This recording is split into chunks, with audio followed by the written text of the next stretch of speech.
बिस्मिल्लाहिर्रहमानिर्रहीम। अस्सलाम वालेकुम, कैसे हैं आप लोग? सब ठीक हैं?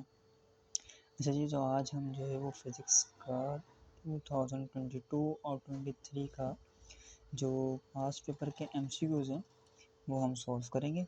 ठीक है, क्लास 9 की फ़िज़िक्स के।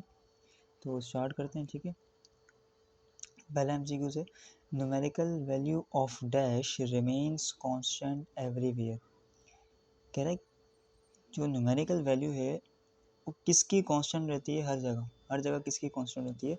ऑप्शन है जी, स्मॉल जी, कैपिटल जी, एफ और डब्ल्यू। देखो डब्ल्यू तो होता है वेट, ठीक है, और एफ हमारे पास होती है फोर्स। ग्रेविटी जो कैपिटल जी है ये होता है ग्रेविटेशनल कांस्टेंट, और स्मॉल जी हमारे पास होता है एक्सेलरेशन ड्यू टू ग्रेविटी या ग्रेविटी सिंपल। ठीक है, तो ग्रेविटी भी हर जगह चेंज होती है प्लैनेट पे, फोर्स भी चेंज होती है और वेट भी चेंज होती है। देखो वेट का फॉर्मूला क्या होता है? W is equals to M G. ठीक है, अब जब ग्रेविटी चेंज होती है तो जाहिर सी बात है वेट भी चेंज रहेगा, कांस्टेंट रहेगा।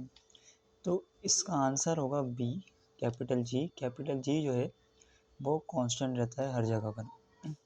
अच्छा, spring balance is use to measure. जो स्प्रिंग बैलेंस है वो क्या किस चीज़ को मेजर करने के लिए इस्तेमाल होता है? तो उसका करेक्ट ऑप्शन है वेट, बी।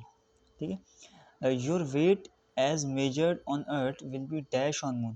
कह रहा है जो आपका वेट अर्थ पे मेजर किया जाएगा वो मून पे डैश होगा, इंक्रीज होगा, डिक्रीज होगा, सेम रहेगा, या फिर कोई भी आंसर नहीं, नन ऑफ दिस। तो इसका करेक्ट आंसर है डिक्रीज, क्योंकि जो मून की ग्रेविटी है वो मून की ग्रेविटी है 1.6 मीटर पर सेकंड स्क्वायर, जबकि अर्थ की कितनी है? 9.8 मीटर पर सेकंड स्क्वायर।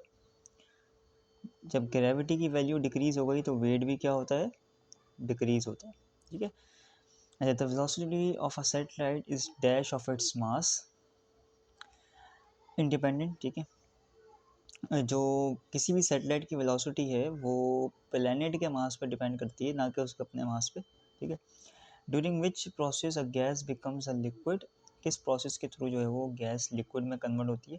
तो कंडेंसिंग ऐसा प्रोसेस है जिसके अंदर गैस जो है वो लिक्विड में कन्वर्ट हो जाती है। The energy release during fission और फ्यूजन रिएक्शन इज कॉल्ड। कहता है कि एनर्जी जो निकलती है फिजन यानी कि जो रिएक्शन होते हैं न्यूक्लियर रिएक्शंस, जो एनर्जी उसके अंदर से निकलती है उसको हम क्या कहते हैं? उसको कहते हैं न्यूक्लियर एनर्जी। ठीक है, तो ये चीज़ भी ध्यान में रखनी है कि उसको हम कहते हैं न्यूक्लियर एनर्जी। अच्छा जी, आगे चलते हैं।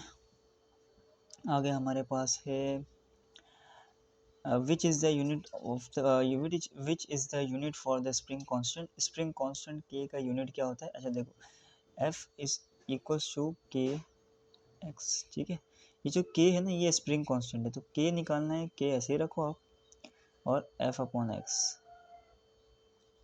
अब एफ का यूनिट क्या होता है? फोर्स का यूनिट क्या होता है? Newton.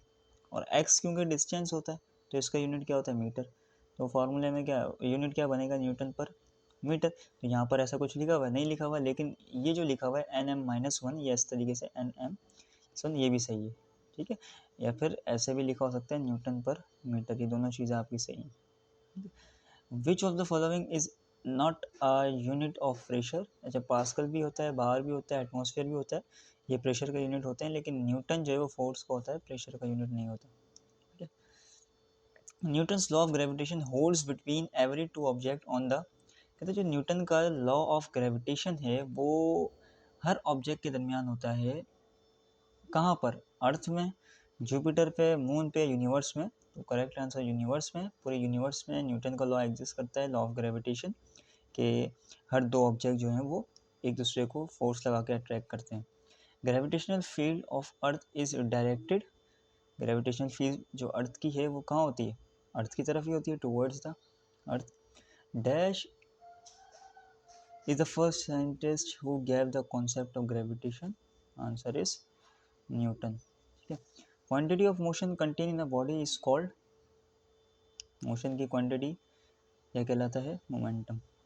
Quantity of motion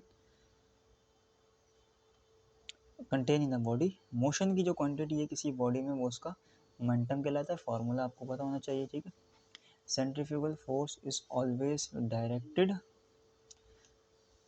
away from the centre.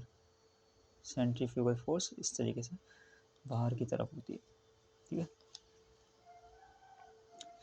A pair of unlike, ठीक है, pair of unlike parallel forces having different lines forces produced, कहता है पेयर हो अनलाइक पैरेलल फोर्सेस का, तो बताएं वो क्या बनाएंगे। पेयर है मतलब दो हैं, तो दो कपल, कपल होता है, ठीक है, तो कपल जो वो बनते हैं दो फोर्सेस से। अच्छा, head to tail rule can be use to add dash forces, head to tail rule जो है वो कितनी फोर्सेस को ऐड करने के लिए यूज़ किया जाता है, 2, 3, 5 या एनी नंबर ऑफ।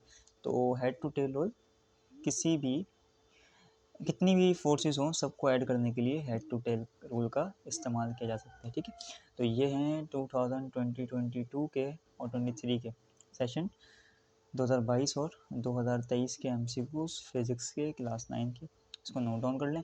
फिर इंशाल्लाह नेक्स्ट वीडियो के अंदर हम 2023 और 24 के MCQ सॉल्व करेंगे, ठीक है, फिज़िक्स के भी और हम केमिस्ट्री के भी करेंगे, ठीक है। थैंक यू सो मच, अल्लाह हाफिज़।